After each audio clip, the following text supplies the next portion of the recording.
folks, and welcome back to the Grumpy Gamer channel. That's it, you guessed it. This is that channel where you get to see this old git talk about modern games. So for today's in-car comments, you have to excuse me.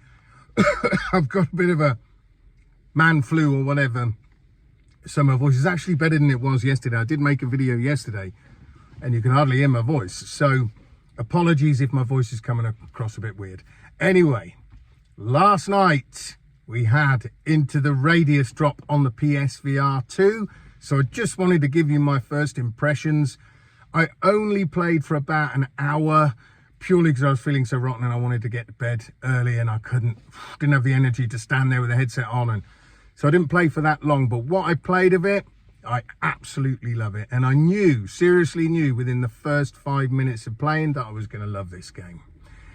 Things that I want to talk about that I've done. I mean, I've only literally done the first mission, which is a fetch quest, and then I went sort of mooching around and sort of exploring a little bit before I went back to my base. And the things that struck me straight away, I love the way the pouches are set out. I love the backpack. I think it's a fantastic backpack idea. So if you've played anything like Saints and Sinners, you have a backpack there, you pull it off your shoulder, and then you have set areas that you can put different things in. That's how that one works, and then you can go through the different pages. So I think in that one you have like 4 pages maybe, and they have different slots that you can put stuff in. With this backpack, it literally opens up. You can still hold on to it, or you can just let it go and it will float in midair right in front of you, and if you walk away far enough, it will just whoop, magic itself back on your back. But I always put it back on my back anyway. But it's just open, and you can just either chuck loads of stuff in there random and it will just sit in there, or you can organize it. Me, I like to organize it. I've put all my sort of stems together, and then I've put my magazines together. I've put my boxes of rounds together. So I like to lay it out so I know exactly where I'm going to grab something, because I'm sure once that starts to really fill up, I'm going to be toiking stuff out trying to find it, and I don't want to have to do that. So cleverly, it hasn't got a number of slots, obviously, in the backpack. What it has is a weight. So the more and more weight you take on, obviously the slower you go. And at the moment, I think I only got up to about 3.5–4 kilos, and it was already slowing me down. So maybe I have to sort of build up my stamina or whatever so that I can carry more. I'm sure there's something like that to unlock further on. So I love that. The only thing I found so far is my arms, when I put them out in front of me with the gun in, they feel a little bit close to me. So I know you can change the settings. You can change the length of your arm settings and your height settings and all that sort of thing, as far as I'm aware. There are lots of different settings you can choose to make the game easier or harder, you know, when it comes to, I think even down to the reloads. I mean, it's so intricate with the reloads. It's really good. You pull out a magazine. Let's say you've got an empty magazine. What you don't do is throw your magazines away. Don't just drop them on the floor and walk off, because you'll lose them. So make sure when you eject them into your hand. And then what you do is you grab a box of rounds, and then one at a time, you go like that, and then it'll put the round in the gun.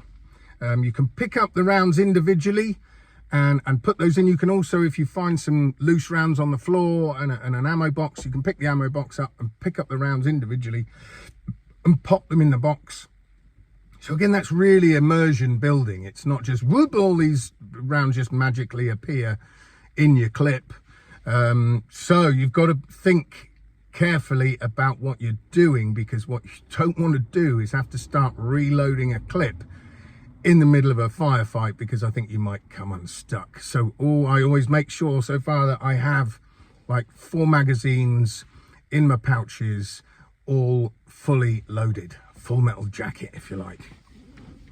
So like I say, that's really immersion building. At the moment I've only got a little pistol, doesn't really have much power to it. It's weird when you shoot these anomalies, these weird sort of alien apparitions or whatever.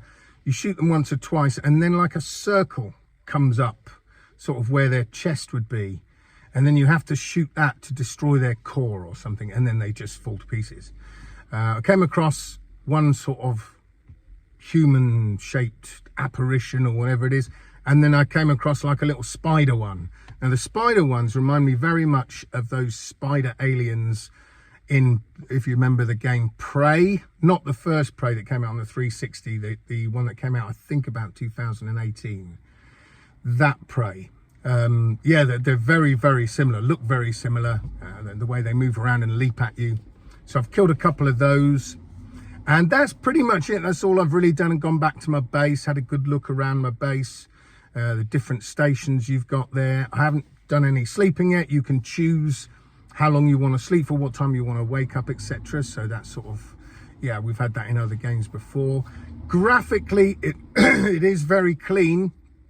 It is sort of, at the moment, I mean, that may change, but of course it's very wastelandy, so it's very sort of grey looking, but it is nice and clean, clear, the visuals. There's no sort of super blurriness or anything like that. And so, yeah, overall, I think this is a great game. I think I'm going to have a lot of fun with it. Like I say, I've only played for about an hour, done the first mission, so I've got a long way to go.